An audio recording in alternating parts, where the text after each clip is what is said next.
E aí, será que a posição dos pés mais afastados ou mais juntos faz diferença na hora de a gente executar o leg press? Mais em cima, mais embaixo, mais aberto, mais rodado para fora, mais rodado para dentro? Isso afeta na construção da hipertrofia, da massa muscular de determinadas regiões? Sim ou não? Será que isso realmente faz diferença? É sobre isso que a gente vai falar hoje nesse vídeo. Então vem comigo.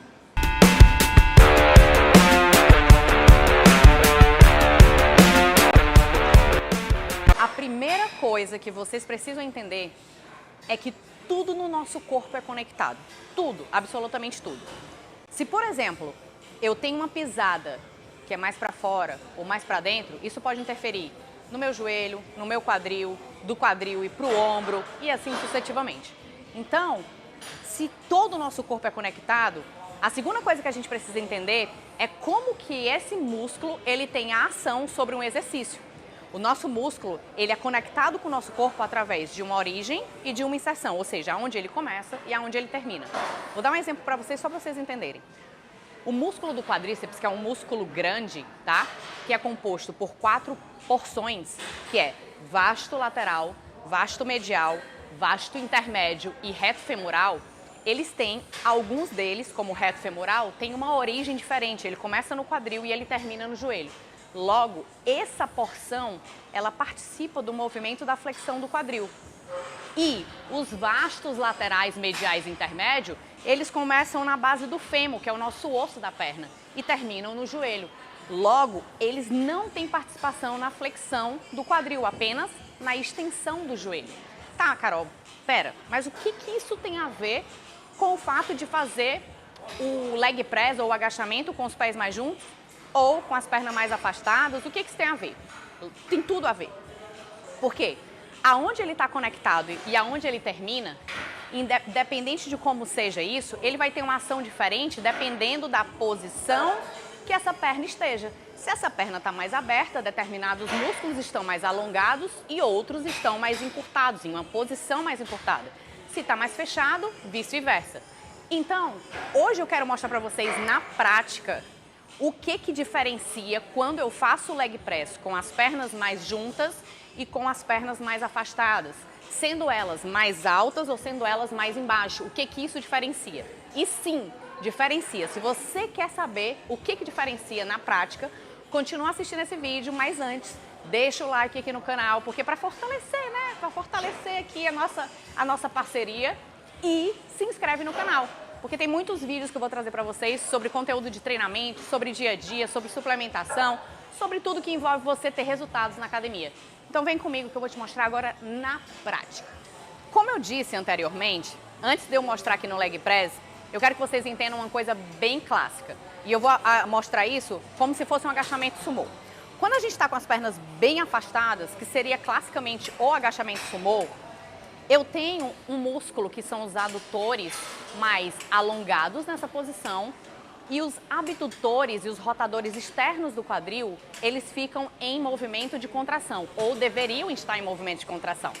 Só que quando eu estou com essa musculatura mais alongada, eu preciso, para que eu possa gerar um movimento de puxar esse meu joelho para fora, que seria o correto, dessa contração dessa musculatura. Logo, eu utilizo mais a contração dessa região no movimento com as pernas mais afastadas. E nessa parte aqui do vasto medial, eu tenho um maior alongamento, logo eu tenho uma maior solicitação quando eu faço a movimentação do meu joelho, por ele estar mais alongado. E quando, em relação ao quadril, eu uso a movimentação do meu quadril alongando bem essa região e gerando uma contração dos rotadores externos e abdutores para contrair e puxar esse joelho para trás. Porque muita gente no sumô não consegue fazer o agachamento e acaba deixando o joelho fechar, não consegue manter alinhado, porque simplesmente tem essa região muito encurtada e essa região fraca que não consegue puxar esse joelho para fora. Tá, mas aí o que isso tem a ver com a solicitação e o recrutamento das fibras musculares quando se trata do leg press e a posição dos pés? Então vem comigo que eu vou te mostrar. Bom, a primeira coisa que a gente precisa entender é que quando a gente faz com os pés mais afastados, da mesma forma que eu estava falando em pé no agachamento, aqui também funciona da mesma maneira. Além de eu ter uma maior possibilidade de flexão do meu quadril, quando eu estou com as pernas mais afastadas, eu tenho que gerar uma contração dessa região enquanto eu faço a movimentação da descida, da flexão do quadril, da flexão do joelho. Então, a primeira coisa que vocês precisam entender é o seguinte: a posição dos pés, ela não vai direcionar um trabalho muscular de forma isolada só para uma parte e não para outra. Não. Por que não? Porque, na verdade, todos os movimentos, eles conduzem a mesma base de movimento, que é flexão do quadril, flexão do joelho e dorsiflexão do tornozelo. Então, independente de onde esteja o meu pé, eu sempre vou estar fazendo uma flexão de quadril, uma flexão de joelho e uma dorsiflexão. O que muda na posição dos pés? É o quanto que eu vou solicitar mais de determinadas porções e fibras, dependendo de onde o meu pé esteja.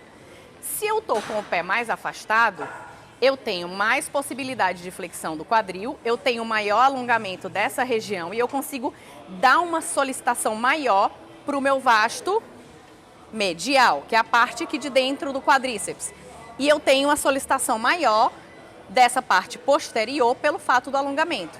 Agora, não adianta de nada se vocês estiverem numa posição toda desfavorável e não souberem projetar força na hora de empurrar o movimento de maneira correta.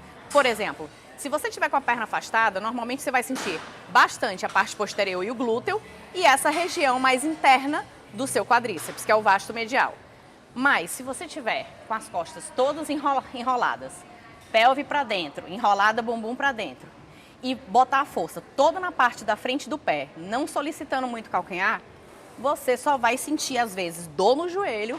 Então é muito importante que a posição das tuas escápulas estejam bem encaixadas no leg press ou no agachamento quando você vai fazer um movimento, que a sua pelve, o seu quadril estejam bem encaixados, abdômen contraído e que você consiga gerar uma força lá no pé de maneira bem distribuída, sem botar o pé, a força do pé muito para dentro ou muito para fora ou só na frente. Isso também faz toda a diferença na hora de você contrair a musculatura e utilizar ela dentro do exercício.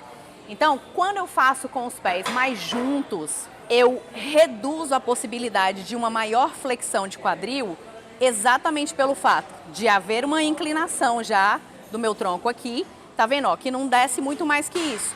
E quem tem um posterior muito encurtado vai gerar uma insuficiência dessa musculatura continuar flexionando aqui.